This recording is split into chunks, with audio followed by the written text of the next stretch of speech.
其这面非常多。我家这洗衣机现在前后已经使用了5年。黄师奶的话有个比较好的一个习惯，就是每次洗衣机用完，我们都打开把它通风的。因此的话，我带小伙伴看一下它现在是具体什么情况。你看，使用5年的情况下，我这边看上去是没有任何的霉斑，你看这个看起来都是非常的新、非常的干净的。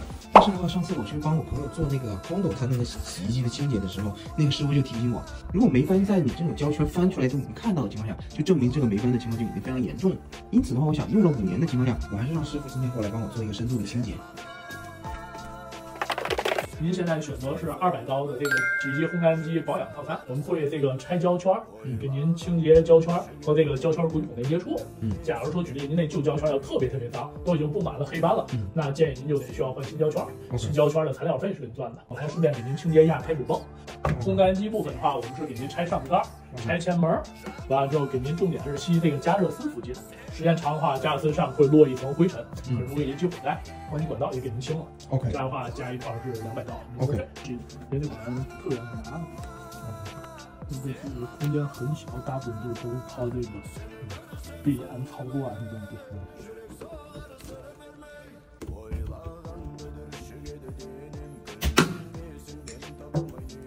一直在我里头还可以吧，有一些黑斑啊什么的呢，黑点儿、黑斑，但总体来讲保养的还是真的非常好。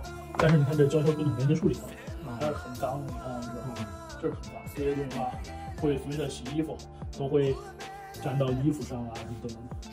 这个超过想象5年的话，做成这样还真是不多。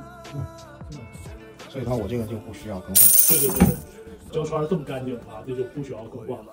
如果这个胶圈要买多少钱呢？胶圈就以官网价为准，LG 官网该多钱就多钱。这个滚筒连处脏了一些，黑斑黑点什么的，这张全都清除。这儿就是的一些药水，剩下我们就是该喷完一些药水了，是吧？完之后剩下的话，脏东西的话，拿毛刷就得给它再刷一遍。这里头还是有特别地还有一些黑斑、脏东西什么的。再待时间长的话，有可能会喷成没了就。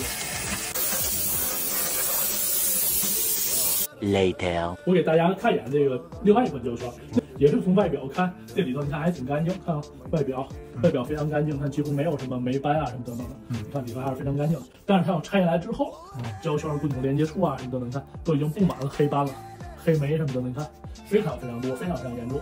这个在外头部分大家肉眼可见，哎，觉得我们家挺干净的，没有必要需要清洁需要换。其实这个霉菌是从里头开始长的，里头长满了之后，才开始在外头逐渐的长。所以说建议大家就是说这个一定养成非常好的卫生习惯。像你看有些点儿啊、黑斑啊什么的霉菌，就可以换一个新的胶圈，这样的话比较好，比较卫生。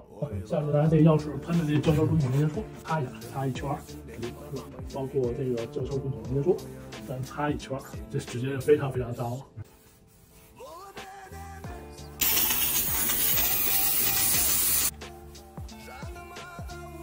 清洁完，给那个大家就擦了一下之后，你看非常干净净。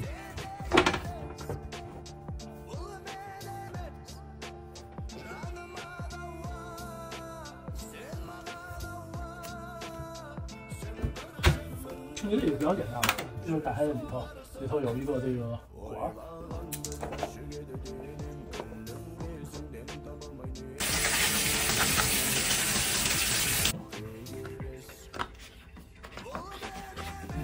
这完之后，咱怎么测试这个漏不漏水？现在就拿一个新的配布套塞到里头，测试是什么？然后测水一般看看你都愿意什么温水，看这个热水冷水一块进，对它有没有跟点一下，咱们测试一下，看那个关于胶圈有没有任何温水。好，这个机子咱已经洗完一个流程了，已经结束了，咱把纸拿出来，哎，非常干净，一点都没有。大家就维修开关，我们大家不用担心。好，那我们到干衣机。